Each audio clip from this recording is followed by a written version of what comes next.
اس لیے عربوں میں دستور ہے کہ کہتے ہیں الگ گھر بناؤ، الگ گھر بناؤ اور وہاں اپنی بیوی کو لے کے جاؤ، وہ تمہاری بیوی بن کے جا رہی ہیں۔ ہمارا ماحول نہیں کہ جو بیچاری آتی ہے وہ خامند کی بھی نوکری کرتی، اس کی ماں کی بھی، اس کے باپ کی، اس کی بہنوں کی، اس کے بھائیوں کی، پھر اس کے بعد بھی وہ شام کو تانے سنتی ہے، جلی کٹی سنتی ہے۔ تو عربوں میں یہ بڑا خوبصورت یہ دستور رواج ہے کہ الگ گھر ہوگا تو شادی ہوگی۔ اب ہر آدمی تو الگ گھر نہیں لے سکتا، بنا سکتا ہے، تو پھر یہ اچھا بھائی تم کرائے پر لے لو، ایک کمرہ لے لو، ایک کچن ایک باتھ لے لو۔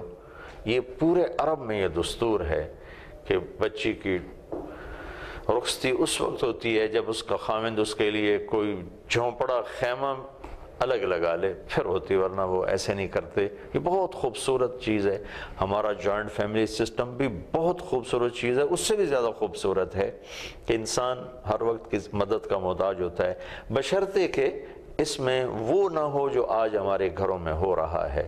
کہ ساس ایک عجیب رشتہ بن گیا ہے، سسر ایک عجیب رشتہ بن گیا ہے، دیور دیورانی، جیٹھ جیٹھانی،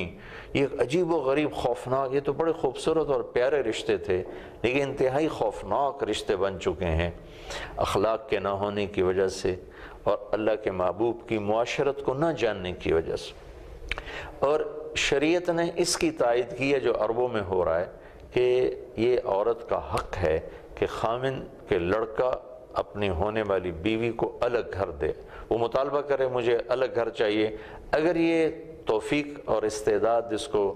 حاصل ہے تو اس کے ذمے ہے کہ اپنی بیوی کے لیے الگ گھر ہو، اس میں دونوں خامند اور بیوی رہیں، ماں باپ کی خدمت کے لیے خود جائے، یہ بچی اپنے ماں باپ کی دیکھ بھال کے لیے گاہے گاہے خود جائے، ماں باپ کی طرف سے کوئی چیز ہے تو بچے کے ذمے ہے، بچی کے اس بچی کے ذمے نہیں ہے، اور بچی کے ماں باپ کی کوئی چیز ہے تو اس کے خامند کے ذمے نہیں، اس بچی کے ذمے ہے۔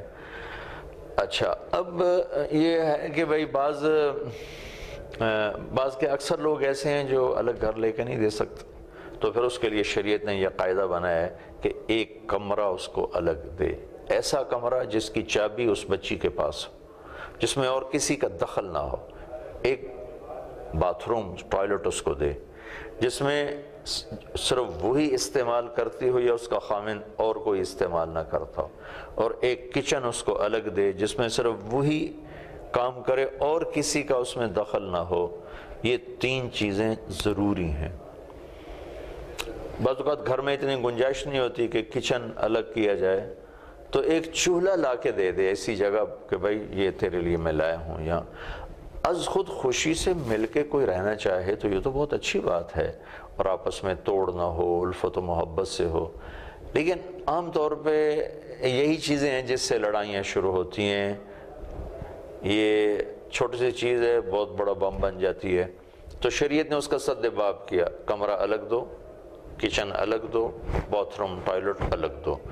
تو بہت سارے جھگڑے اس سے ختم ہو جائیں گے۔ یہ بیوی کے حقوق میں ہے، اس نے کوئی ناجائز مطالبہ نہیں کیا، کوئی غلط بات نہیں کی ہے،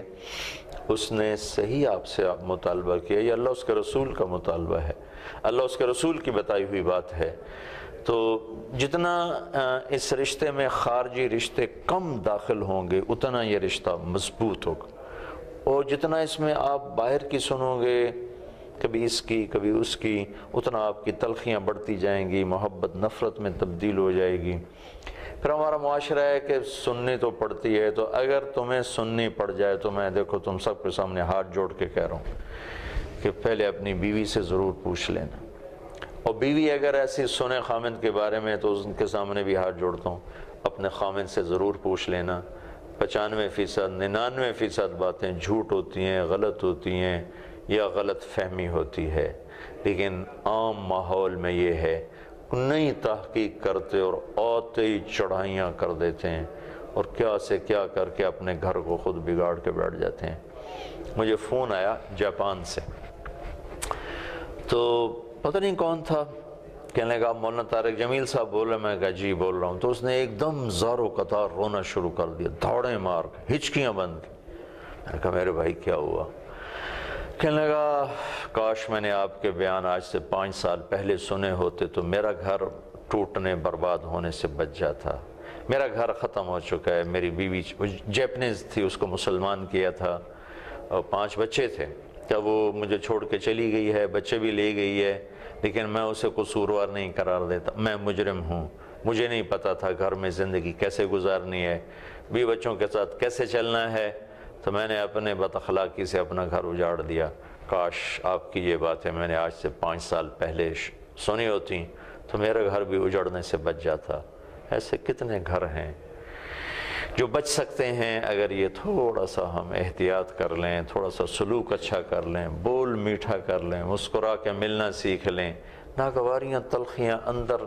ہضم کر لیں، برداشت کر لیں،